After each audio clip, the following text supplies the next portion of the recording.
అనగనగా వీరాపురం అనే గ్రామంలో పక్కనే ఉన్న అడవిలో జంబూకం అనే నక్క ఉండేది.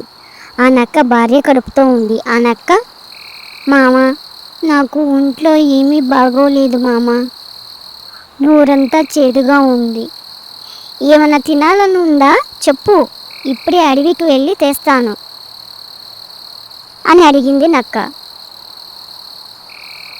పుల్లటి ద్రాక్షాలు తినాలని ఉంది మామ. ఓస్ అంతేగా, ఇప్పుడే వెళ్ళి తెస్తాను, అసలే ఒట్టిదానివి కాదు, జాగ్రత్తగా విశ్రాంతి తీసుకో అని నక్క అక్కడి నుండి అడవికి వెళ్ళింది. ద్రాక్ష పళ్ళ కోసం అడవంతా గాలించింది. ఎక్కడ ద్రాక్ష పళ్ళు కనిపించలేదు. అసలే మండుటెండలు, వేసవికాలంలో దానికి తోడు ఆకలి, ఏమైనా ఆహారం దొరికితే బాగుండు, చాలా నీరసంగా ఉంది అని చుట్టుపక్కల చూస్తుంది. ద్రాక్ష పళ్ళు ఎక్కడా దొరకలేదు. సాయంత్రం అవుతుంది. ఉట్టి చేతులతో ఇంటికి ఎలా వెళ్ళాలి, అసలే కడుపుతో ఉంది.